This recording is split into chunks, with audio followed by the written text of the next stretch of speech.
going to take a look at the Smith Wesson M&P 45 caliber pistol from Smith Wesson. Had it out for some other videos and figured I hadn't done a video on it in quite a while, so I thought I'd put one together real quick.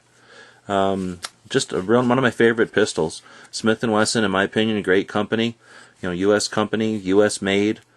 A lot of great features on it. I'm going to go through a couple of them. It's real comparable to the Glock as far as ease of use and so far reliability for the most part. But it's got some of those features that you get in higher end pistols like your SIGs and your HKs and the European stuff. So we're going to take a look at some of them real quick.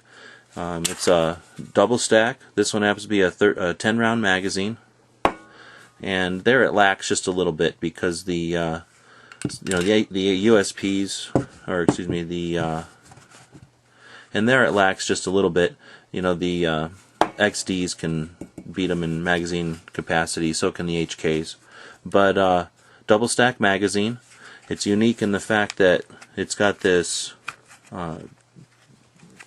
loop for a lariat or for a retention strap, and then it's got its takedown tool right here. So this is the tool that you might use if you needed to take it apart to do gunsmithing. But it also removes this back strap, which this one happens to be the medium.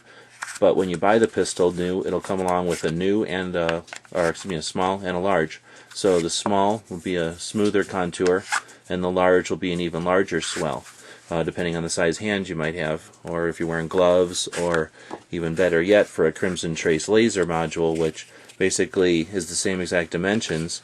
It fits up here, and it adds just a little bit of bulk where the laser diode is, and has a switch so that the back of your hand triggers the laser, and there's another switch where you can turn it on and off. So in a self-contained unit, you have the batteries, you have the laser, and you have a back strap for your pistol. Great add-on, I just don't happen to have one. This one is ambidextrous, so a nice feature, in my opinion, if you're going to go ambidextrous, is to have the slide lock on both sides. Makes it real easy to use, both right-handed and left-handed. I don't think ambidextrous is necessarily a feature for just left-handed people. I think that this is actually a benefit to right-handed people, where you're not used to shooting left-handed necessarily. Having those features makes it a little easier to deal with our just what they call that reflexive muscle memory or whatever. So as far as the ambidextrous features, you also have a safety on both sides, like a lot of 1911s do. Now, you don't have the mag release on both sides, so that's the only thing that they didn't do fully ambidextrous. However, even though it's on the right side now, I could switch it to the left side if I was a left-handed shooter, for example, and I wanted it there. Really, one of my favorite features, and I know it's sort of a cosmetic thing, but I think it also adds some function, are these fish scale type scallops, which allow just a really aggressive grip on the slide. So even though the ramp here is not the type I prefer, I like to have a step here in case I needed to rack the slide without the use of my left hand on a piece of gear or a boot or a belt. Having a hook there is nice, but light in, even though this isn't ideal, having these aggressive serrations really gives you a lot of options for getting that slide racked and the pistol operational again.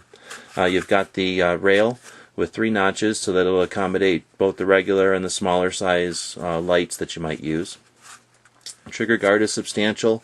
The front is smooth, so unlike the Glocks with the finger grooves, or like some of the European ones where they have the notch up here, or even the Glock that has the notch up here, a little more smooth, a little more 1911 style, I suppose.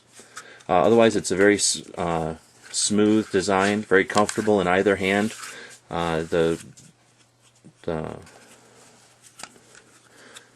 The beaver tail in the back is large enough. It's actually a little distracting when you come from shooting a Glock because it is so much longer. But coming from a 1911, I suspect that a lot of guys have upgraded to larger beaver tails like that. It's a real comfortable firearm to shoot. The 3-dot sights are fairly easy to acquire, and are night sights. Dovetails, front and back, so that if you wanted to upgrade them or change them, it's pretty easy. Without getting it apart and taking it into looking at the parts, that's most of the features of the M&P. Some other features that might not be quite so obvious are that it will work in some, not all, not many, but some Glock holsters. I have a few Glock holsters that allow me to, that I can still use my M&P in. The M&P45. So the M&P45 from Smith Wesson, quality firearm.